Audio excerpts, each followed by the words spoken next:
Bien, bonjour à tous. Aujourd'hui, c'est jeudi, voilà, donc jeudi 15 octobre, la grande émission est là. Et puis, on va vaciller, on va promener dans des thématiques encore différentes. Aujourd'hui, ça sera peut-être le mot santé au sens large. On parlera de développement personnel, on va parler de vos émotions, finalement, des blessures émotionnelles. Ça, grâce à notre invité du jour, Carole Rinaldi, qui est avec nous. Bonjour, Carole. Bonjour. Alors, récemment, samedi dernier, tu étais en dédicace ici, dans le département. Tu es resté encore quelques jours. Carole Rinaldi, tu as écrit un ouvrage, Blessures émotionnelles, comment grandir de ce qui nous fait souffrir. On va voir que l'abandon, je ne sais pas, peut-être l'injustice et la trahison, ces choses-là, des sentiments que l'on ressent, des émotions que l'on ressent, elles viennent peut-être, elles ont peut-être leur source, des fois dans l'enfance ou dans des moments vécus dans notre passé. Et finalement, on peut peut-être s'en libérer. Ça nous aide à mieux vivre à titre personnel. Ça aide à être en meilleure interaction avec l'autre, finalement, dans ses attitudes, peut-être ne pas être blessé des attitudes de l'autre. C'est ce qu'on va voir avec cet ouvrage, avec aujourd'hui notre spécialiste auto et sport mécanique qui nous accompagne. Bonjour Marianne. Bonjour Philippe. Avec toi, on va pouvoir avoir un joli regard parce que je crois que ton côté sportif, puisque tu as été pilote notamment automobile, on va pouvoir avoir un regard aussi sur ce livre, je crois. Et oui, tout à fait. Parler un petit peu que le mental est très important et qu'il faut savoir se concentrer et positiver justement tout le temps et savoir s'entourer aussi des bonnes personnes, ça aide. Et si j'ouvre cette parenthèse, vous allez voir, Carole Rinaldi est aussi, notamment, elle s'occupe aussi pareil ah, tu vois, je t'avais dit, je vais oublier le terme exact, préparatrice physique et mentale. Enfin, j'étais dans la formation de la préparation physique et mentale et donc aujourd'hui, je suis coach de vie à partir de ces outils-là. Et donc, on va voir finalement que même pour les sportifs, justement, s'intéresser à ces choses-là, vous allez voir que vous aussi, peut-être dans vos relations amoureuses, relations amicales, mais aussi peut-être les relations professionnelles, ça sera le cas aussi. Et Sophie Schaeffer aujourd'hui, de quoi nous parle-t-elle, Sophie Schaeffer, aujourd'hui? Bonjour Sophie, je pense que tu es de par... Ah, salut. Oui, bonjour Tu Philippe. nous parles des horaires décalés, je crois, aujourd'hui. Tout à fait, on va parler performance au travail aujourd'hui. Voilà. Ah, toi, c'est la performance. Finalement, on va sortir de cette émission, on va être meilleur dans tout. Exactement, et gestion du poids aussi également. Allez, j'avoue. Bon, allez, ça marche. Ben, je te dis à tout à l'heure pour ta petite chronique et voilà, ces petites parenthèses santé avec toi. Et tout à l'heure, on aura aussi Marie-Lise Trécourt qui s'occupe des livres et de la littérature. N'a pas pu être là aujourd'hui en Skype avec nous, mais elle nous a préparé un petit bout, puisque finalement, je crois que tu connais Marie-Lise Trécourt, Carole. Tout à fait, on a collaboré sur l'un de ses ouvrages également. Et puis, elle fait partie aussi du monde du développement personnel. Donc, c'est quelqu'un que j'apprécie particulièrement pour son travail et aussi pour sa personnalité.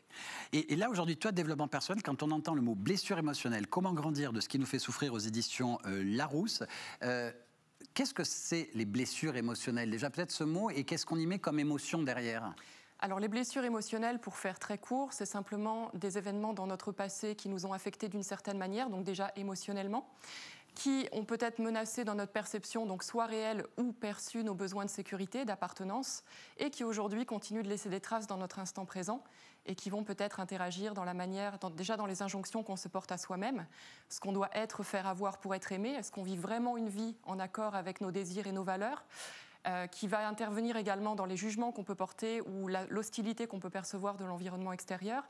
Donc on va ressentir des émotions dans l'instant présent qui ne sont pas forcément adaptées et peut-être plus par rapport à ce qui s'est passé dans le passé, vivre une réaction émotionnelle par rapport à des choses qui nous ont fait souffrir. Ah, je pense que là, avec ce que tu nous as dit, un exemple concret serait intéressant, mais avant, je voudrais que tu me cibles ces fameuses 5 émotions.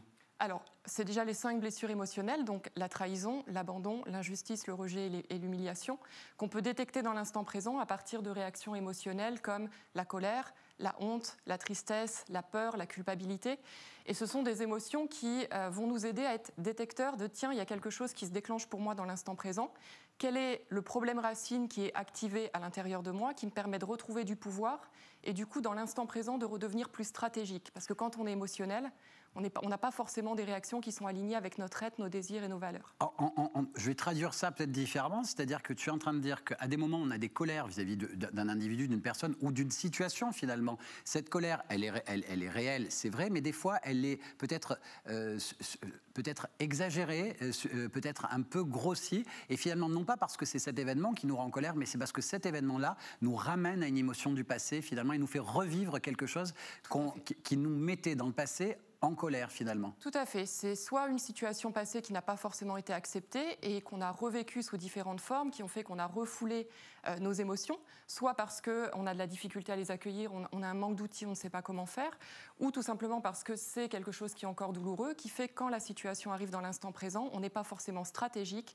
Il y a l'émotion qui a été refoulée qui ressort. Et donc, c'est un moment où on exprime des choses qui ont attrait à des événements passés également. Le fait de se sentir rejeté, le fait de se sentir trahi, abandonné, tu disais aussi peut-être avoir une situation d'injustice dans le passé, il m'en manque un cinquième, je ne sais plus c'est lequel. Alors, donc, c'est l'humiliation. D'abord, de s'être senti humilié dans le passé. Est-ce que ces émotions-là, je suppose qu'un même individu peut finalement en véhiculer ou en promener plusieurs en grandissant, mais est-ce que chacun d'entre nous, à un moment donné, a ces émotions-là qui vivent encore dans le passé ? Bien sûr. Alors, dans le présent, celle du passé qui vit dans le présent. Alors, au niveau de la théorie pure, on dit que l'être humain est concerné par au moins 4 des 5 blessures émotionnelles. Donc, on les a tous à différents degrés, mais ce n'est pas parce qu'on identifie nos blessures qu'on sait tout sur l'être humain. L'être humain est riche et complexe et a aussi un système de valeurs qui est important pour lui dans sa vie. Donc, quand on connaît les blessures, il faut, pour compléter cet outil, savoir dans quel domaine de vie ça s'applique pour la personne. Tu pourrais nous prendre un exemple concret de, je ne sais pas, l'abandon ou autre, choisis le domaine qui te parle, en nous disant, voilà, dans telle situation, on a ressenti ça, il se passe telle chose, par exemple. Ça peut être, par exemple, dans les relations de couple, la peur de perdre le conjoint, donc qui va nous amener à adopter, ou des croyances sur soi-même qui vont nous amener à adopter une attitude de dépendance affective vis-à-vis du partenaire. Et de cette manière-là, on pense qu'on va sauver le couple, alors qu'en réalité, la pression qu'on est en train d'y mettre fait qu'on va plus, à court terme, peut-être satisfaire notre ego, mais à long terme, on va de nouveau s'attirer certainement de revivre la blessure émotionnelle. Tu es en train de dire finalement, comme on peut l'expliquer des fois dans une conversation entre amis, que quelquefois finalement, à force, je ne sais pas, par exemple, à force de ne pas vouloir quelque chose, on va provoquer l'événement finalement. Alors, quand on a l'impression que l'autre va nous rejeter et qu'on n'a pas du tout envie qu'il nous rejette, on va tout faire finalement pour qu'il nous rejette finalement et qu'après dire, ben voilà, j'avais raison. Alors, effectivement, c'est assez inconscient, mais c'est très vrai ce que tu es en train de dire. C'est que c'est important de connaître par rapport à ces blessures quelles sont les croyances qui ont été imbriquées dans notre patrimoine, parce que on a comme un filtre tous les jours dont on n'a pas conscience, qui pour nous donner raison et maintenir notre besoin de sécurité, va chercher tous les détails qui vont nous permettre d'être cohérents avec ce qu'on croit à l'intérieur. Ce que tu es en train de dire, c'est que finalement, tant qu'on ne résout pas le problème, on nourrit ce problème pour dire, ben voilà, le problème est vraiment bien là, donc on va trouver les situations injustes, etc. Dans cet ouvrage, ce qui est intéressant, tu vas mettre, c'est pas le mot quiz peut-être, mais c'est en tout cas c'est des sortes de questionnaires, de tableaux justement qu'on peut arriver à pour arriver finalement à savoir où on se situe et finalement à connaître ses propres blessures émotionnelles. Tout à fait, c'est vraiment un ouvrage de connaissance de soi pour se permettre une meilleure ouverture aux autres. Et les exercices n'ont pas pour but de catégoriser ni mettre les étiquettes sur des gens, mais au moins comprendre, c'est tout l'objet de l'ouvrage, quels sont les 4 problèmes racines qui me concernent derrière une blessure émotionnelle. Parce que mon idée, c'est qu'il n'y a pas de fatalité, c'est pas parce que dans le passé j'ai vécu cet événement que c'est normal et obligatoire que je continue à le subir dans l'instant présent. Il y a Marie-Lise Trécourt qui avait une question à te poser et qui donnait un retour justement sur ton ouvrage. On va regarder finalement ce que nous a préparé notre très belle Marie-Lise Trécourt. Coucou Carole, j'espère que tu vas bien sur le plateau de la grande émission et que tout le monde est sympa avec toi, toute l'équipe et Philippe notamment. Bien évidemment, j'ai lu ton dernier livre, Blessures émotionnelles, comment grandir de ce qui nous fait souffrir. Et comment te dire que j'ai adoré. Je connaissais déjà le sujet des blessures émotionnelles, j'avais déjà lu les 5 blessures de Lise Bourbeau, mais là j'ai appris encore beaucoup plus de choses, c'est beaucoup plus concret. Et ça a répondu à beaucoup de mes questions. Et notamment celle que je me pose et que je t'ai posée déjà une fois sur l'apparence physique liée aux blessures. Et ce qui est amusant d'ailleurs, c'est que tu sais du coup de quelle blessure je souffre, de quelle blessure souffre Philippe et tous ceux qui sont sur le plateau. Et ça m'amuse beaucoup. Et la question que je voulais te poser, Carole, aujourd'hui, c'est est-ce qu'une morphologie t'a déjà trompé? Est-ce que parfois tu t'es dit en voyant quelqu'un, tiens, il doit avoir cette blessure-là, et finalement, en creusant un peu, c'était un leurre, c'était finalement une fausse apparence. Et voilà, c'est la question que je voulais te poser aujourd'hui. Bonne émission à tous. Merci Marie-Lise, je suis très gentil avec Carole. Elle vient de demander une question, c'est-à-dire une morphologie, c'est-à-dire quoi? C'est-à-dire qu'on parle de morphologie au sens physique du terme ou plutôt de morphologie d'un patient ou d'une personne? Alors, on parle du global de la morphologie d'une personne. Je rappelle que ce n'est pas le seul critère pour identifier une blessure, mais ça en fait partie. C'est-à-dire que le corps peut dire des choses? Tout à fait. Le corps dit des choses, et pour répondre très précisément, merci Marie-Lise pour ta question, le corps, moi personnellement, ne m'a jamais induit en erreur, justement parce que ce qui peut induire en erreur, c'est quand la personne parle elle-même des blessures par lesquelles elle pense être concernée, parce qu'on va souvent aller, comme ce sont des choses qu'on a envie de cacher, vers ce qui est acceptable à notre conscience. Alors qu'au niveau du corps, donc là c'est le travail d'un psychiatre qui s'appelait William Reich, également d'Alexander Lowen, qui ont fait ce lien entre ce qui se passe dans le corps se passe aussi dans l'esprit. Donc non, la morphologie ne m'a jamais trompée. Maintenant, à la morphologie, on peut voir 1 à 2 blessures majoritaires d'une personne. Comme je l'ai dit, on est concerné par 4 à 5 blessures. Pour s'intéresser au profil complet d'une personne, il faut sincèrement s'intéresser à elle. Justement, ce que je trouve intéressant dans ce que je viens de dire, la morphologie, c'est-à-dire dans cette morphologie, les sportifs, on va revenir finalement à ta casquette, c'est-à-dire qu'un sportif qui va faire peut-être les mêmes exercices, la même pratique de sport et exercice, va peut-être prendre moins de musculature que le voisin, et c'est peut-être lié à ses blessures émotionnelles. Et là, justement, en tant que préparatrice physique et mentale, tu fais le lien aussi là-dedans pour les sportifs. Alors également, donc je ne travaille pas majoritairement avec des sportifs, mais ça fait partie également des personnes que je peux accompagner. Effectivement, au niveau de la morphologie, donc souvent ça peut être déjà la souplesse, la raideur au niveau du corps, le risque aussi de blessures. Également dans la manière donc, psychologique de penser la réussite, l'échec, parce qu'on perd du temps si on est décentré par la réussite, qu'on est décentré par l'échec, qu'on pourrait gagner à être concentré sur le prochain match, comment j'améliore ma performance. C'est également un outil qui est précieux par rapport, je ne sais pas si vous avez vu une émission d'aventure très récemment où lors d'une épreuve, il y avait une jeune fille qui déstabilisait une autre candidate en jouant sur ses charges émotionnelles, en la provoquant quand elle échouait. Et ça, il faut savoir que c'est une technique qui est adoptée aussi dans le sport pour déstabiliser ses adversaires. Donc d'être en conscience des blessures qui concernent aussi nos adversaires et même nos partenaires, c'est quelque chose qui permet de mieux comprendre les gens et de rester concentré sur qu'est-ce que j'ai à faire, quelle est ma vision, quel est mon objectif. Quand on a eu à échanger justement, et j'aimerais revenir sur ce point, c'est-à-dire qu'il y a un cas d'un sportif justement qui avait sa musculature qui ne se développait pas. Alors moi là j'ai trop peu d'éléments vraiment parce que les blessures émotionnelles c'est un domaine qui demande d'écouter vraiment la personne, mais ça me fait tout de suite penser à la morphologie plus de la personne qui a la blessure émotionnelle d'abandon, et le lien entre la croyance donc, qui caractérise cette blessure, c'est j'ai besoin de soutien, si je ne suis pas soutenue, je ne vais pas être aimée. Et le travail justement d'Alexander Lowen, c'est de faire le lien entre la croyance limitante de la personne et la manière dont ça impacte le développement de sa morphologie. Donc j'ai trop peu d'éléments pour faire cette synthèse-là. Ce serait pas professionnel de ma part de le dire, mais c'est une possibilité à exploiter. Moi, pour ma part, en cours de gym, j'avais le niveau 0 pointé parce que mes professeurs n'ont jamais pu comprendre que je ne pouvais pas faire l'équilibre sur mes bras. Je sentais que mes bras allaient casser, tout simplement. J'ai jamais pu développer ma musculature ici. Marianne, peut-être toi en tant que sportive, tu peux reconnaître aussi que c'est vrai des fois aussi dans les compétences. En fait, des fois on veut y aller mais le corps ne suit pas et on a souvent des blocages, donc il faut apprendre à lâcher prise. Ce qui n'est pas toujours facile, et puis essayer de comprendre un peu son corps, comprendre ce qui s'est aussi passé. Les garçons à l'oreillette me disent qu'il faut que tu lâches l'embrayage, toi. L'embrayage, pourtant, je le lâche. J'appuie plutôt sur la pédale d'accélérateur. Mais c'est vrai que non, ça peut être un frein. Et c'est pour ça que, de toute façon, tout sportif, que ce soit, certes pour ma partie dans le sport auto, mais que ce soit du foot ou du basket ou autre, à un certain niveau, si on veut évoluer et réussir, il faut un coaching mental pour apprendre à mieux se connaître, pour savoir aussi quelles sont nos limites. Enfin, moi, je le vois, par exemple, quand je pilote, je vais toujours chercher pas la performance parce que je fais plus de courses, donc voilà, l'objectif c'est plus de me faire du plaisir, etc. Mais j'essaye d'aller quand même me dépasser, aller chercher le dépassement de soi, voir vraiment où sont nos limites et jusqu'où le corps peut tenir. Et c'est vrai que des fois, la tête veut y aller, mais le corps, non, la fatigue, on a du poids, et donc il faut apprendre à lâcher prise. Ce qui est marrant aujourd'hui, Sophie Schaeffer aussi, c'est poser des questions sur la performance et la performance au travail, mais peut-être dans une autre manière, avec l'alimentation, parce que c'est vrai que le mental est là, mais finalement le mental et le corps sont aussi nourris. Donc toi, Sophie Schaeffer, avec ta casquette nutrition et santé aujourd'hui, tu voulais nous parler des horaires décalés. Quand tu parles d'horaires décalés, c'est ces personnes qui travaillent finalement de nuit ou autre. Oui, effectivement, Philippe, près de 20% des travailleurs travaillent en horaire décalé, donc ça va être ou horaire atypique, ça peut être le week-end, ça peut être les 3-8, ça peut être le travail de nuit, très tôt le matin, très tard le soir. Et en fait, comme ce nombre de personnes est en croissance, ça porte vraiment une question de santé publique. Donc les études montrent vraiment qu'on aboutit à une désynchronisation des rythmes biologiques et à terme avec une dérégulation du comportement alimentaire.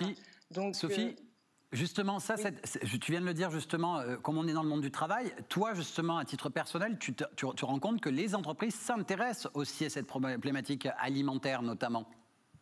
Oui, effectivement, on entend de plus en plus parler de qualité de vie au travail et c'est vraiment une notion qui est très importante puisqu'on sait que finalement un collaborateur qui est en bonne santé, ça va être aussi la bonne santé de l'entreprise. Donc il y a vraiment cette prise en compte et c'est tant mieux parce qu'on sait que ça va avoir un impact sur effectivement le poids, la gestion du poids, mais aussi sur la santé plus générale. Donc qu'est-ce qui se passe finalement, puisque finalement nous sommes faits pour vivre le jour et dormir la nuit, finalement, d'un point de vue alimentaire, ces personnes vont sauter des repas, se forcer à manger avec leur famille pour le côté social, et puis il va y avoir du grignotage, et tout ça, finalement, ça va aboutir à les gens vont se couper de leur sensation de faim et de satiété.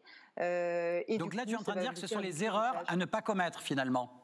Exactement.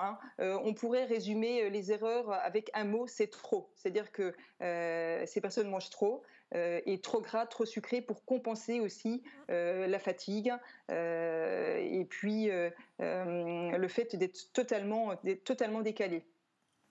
Donc, quels sont, alors à ce moment-là, pour avoir la bonne hygiène de vie, puisqu'on parle des erreurs, mais quels sont les bons comportements alors et la régularité, je suppose, à ce moment-là, puisque tu viens de dire que c'est des horaires décalés, il faut peut-être de la régularité. Voilà, exactement. C'est-à-dire, tu as entièrement raison, la règle d'or, ça va être de la régularité. Alors, on peut voir deux cas de figure les plus fréquents, par exemple, les personnes qui travaillent de nuit. Alors, l'erreur fréquente, c'est le grignotage toute la nuit, parce que pour tenir éveillé, finalement, ces gens vont manger, grignoter, plutôt des choses grasses et sucrées, et finalement, ça va plomber leur vigilance. Donc, à ces personnes, je conseille de prendre un dîner équilibré avant le travail et vraiment un seul et pas de le diviser en deux parce que souvent il y a des gens qui commencent leur dîner et qui terminent un peu au repas, au boulot. Donc un dîner équilibré pour vraiment favoriser la vigilance, d'éviter de grignoter sucré, des bonbons toute la nuit, mais plutôt café, soda. Café, soda, on limite aussi, on limite les cafés, les sodas. Pareil, même les lights, même combat, parce que ça va entretenir l'addiction pour le sucre. Et puis, quand on rentre du travail, très important, on ne va pas se coucher tout de suite. On prend un petit déjeuner qui va favoriser l'endormissement. Ça peut être par exemple du pain avec un produit laitier. Et après, on va se coucher. Et quand on se réveille, on prend un déjeuner équilibré. Donc vraiment, essayer de garder cette régularité, c'est ce qui va permettre de compenser finalement le chamboulement au niveau de l'horloge biologique. Ce que j'ai envie de te demander, c'est-à-dire que là, finalement, toutes ces explications, et après un peu plus précises, parce qu'après, il y a du cas par cas selon les horaires, les personnes, finalement, chacun a besoin de conseils un peu plus personnalisés. Aujourd'hui, les entreprises font régulièrement aussi appel à toi, justement, pour leurs employés et pour les accompagner. Et finalement, tu vas faire du cas par cas aussi sur chaque employé. C'est des choses qui sont comme ça aujourd'hui en entreprise ? Alors, classiquement, je fais plutôt de l'information plutôt globale, mais après, effectivement, il y a certaines entreprises qui veulent vraiment apporter un petit plus à leurs collaborateurs et qui font on peut faire des mini-consultes, tu vois, d'une vingtaine de minutes pour déjà donner, on va dire, détricoter un petit peu et donner des pistes parce qu'effectivement, la micronutrition, c'est ça, c'est aussi individualisé, on est tous différents, on a tous des métabolismes différents et c'est vraiment là où c'est intéressant d'aller vraiment cibler. Voilà. Bon, en tout cas, moi, ce qui est certain, c'est que je vais demander ça à nos responsables. C'est-à-dire, après le déjeuner, j'aime bien faire une petite sieste. Donc, oui, c'est vrai. Donc, il va falloir que je fasse ça aussi. Et peut-être ça sera une thématique, la fameuse micro-sieste aussi, un jour. Merci beaucoup, Sophie. C'est bon pour toi ? Tu as réussi à tout dire ? C'est bon pour moi, vraiment, prenez soin de votre santé, aux salariés, vraiment ménagez-vous et aux chefs d'entreprise et bien permettez à vos salariés d'anticiper et vraiment faites de l'information sur les risques et puis les comportements à adopter. Merci beaucoup Sophie, à très bientôt. À très bientôt. Au revoir.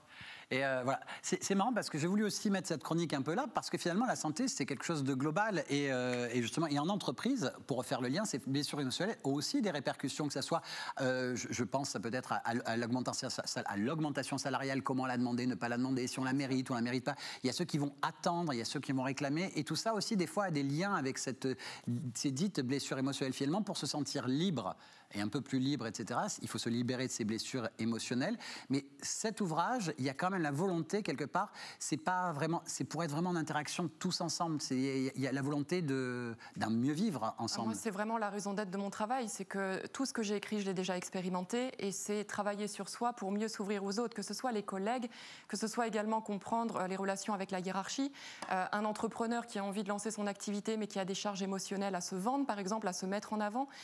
Les blessures émotionnelles, c'est pas forcément des traumas, c'est aussi des petites choses du quotidien. C'est le commercial qui peut peut-être avoir à un moment donné, face à un refus d'un client, ça peut le blesser, ainsi de suite. Et comment il peut redevenir plus rapidement stratégique, c'est-à-dire par rapport à ses désirs, son objectif, perdre du temps à être aux prises avec ses émotions. C'est ça tout l'enjeu du travail.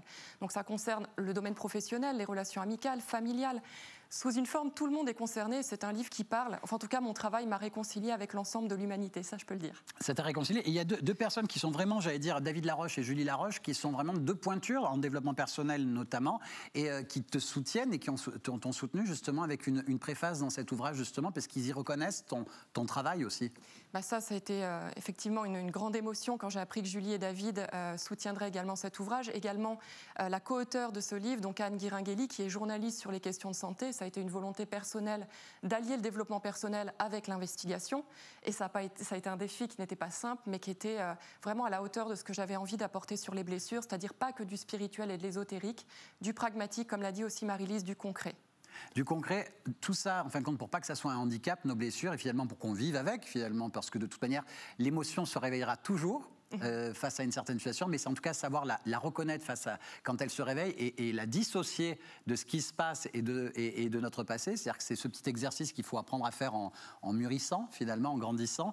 Cet ouvrage va nous y aider, mais en fin de compte, après, je veux dire, quand on a de vraies problématiques, c'est pas le livre qui va nous aider. Il faut vraiment aller voir, j'allais dire, un psychothérapeute, un psy ou autre, quand on a de vraies problématiques qui sont handicapantes. Alors pour ma part, la plupart des clients que j'accompagne ont déjà été suivis en psychothérapie ou le sont, donc c'est un travail qui est complémentaire.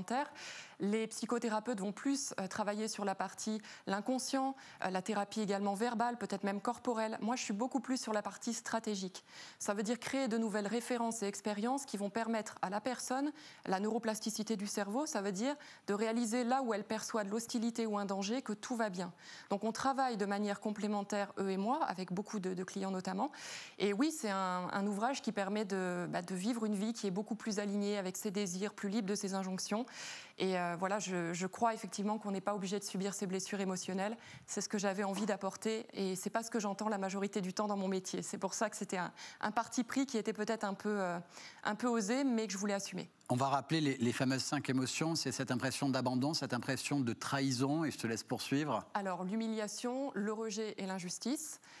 Et on peut prendre un petit exemple, un dernier petit exemple justement, par exemple en injustice ou peu importe l'injustice, la trahison, celui que tu veux. Voilà, comment ça se développe vraiment précisément dans le quotidien de quelqu'un, par exemple? Alors ça se développe, on l'a dit au moment de l'enfance. C'est vraiment, ce sont soit des faits réels, par exemple un fait réel d'abandon, un fait réel d'injustice ou une perception.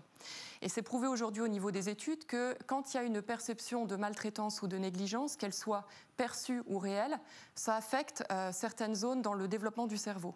Donc, c'est pas grave, mais en tout cas, ça va peut-être donner à la personne une perception d'hostilité du monde, une hypersensibilité, peut-être plus d'anxiété dans la vie de tous les jours. Et c'est pas irrémédiable quand on est accompagné sur ces thématiques-là, qu'on les a repérées dans son quotidien. Eh bien, on met le doigt dessus et puis on retravaille à recréer des nouvelles expériences où on apprend on n'est plus la même personne, on a évolué, donc à accéder à notre potentiel stratégique et petit à petit réaliser qu'il n'y a pas de danger, qu'on peut avancer. En tout cas, il y a plein de petits exercices à l'intérieur. Je le trouve extrêmement élégant. C'est-à-dire que je ne sais pas si ça se voit vraiment. C'est-à-dire que le papier, la couleur, on a l'impression d'avoir un petit calepin de notes, un petit roman, j'allais dire un peu suranné. C'est ravissant. Et puis dedans, pareil, les choses sont assez claires et tout est très très bien expliqué. Et finalement, on peut pas à pas finalement avancer. Et on peut aussi peut-être se rendre compte que on croyait avoir une blessure d'abandon et se rendre compte que mais non, c'est pas ça, c'est de l'injustice que j'ai. Et finalement, ça change un peu l'axe du regard face aux choses aussi. Et c'est-à-dire qu'on peut peut-être se rendre compte que c'est peut-être pas la blessure que l'on croyait avoir que l'on a finalement. Alors c'est toujours bien celles qu'on a repérées parce que comme je le disais tout à l'heure, c'est celles qui sont acceptables à notre conscience, donc ça permet de se familiariser avec les outils. Mais si tu savais le nombre de fois où je reçois des clients qui me disent « moi j'ai tout sauf cette blessure-là » et là je regarde la morphologie et je me dis quand est-ce qu'on va aborder le sujet? Parce que justement c'est la blessure sur laquelle la personne a le plus de charge émotionnelle et qu'elle n'est pas prête pour l'instant à accueillir parce que ce serait peut-être douloureux, culpabilisant ou honteux pour elle. Donc c'est génial déjà de repérer les blessures minoritaires parce que ça va l'aider à se familiariser avec le processus et lui permettre d'accéder ensuite aux zones qui la font plus souffrir.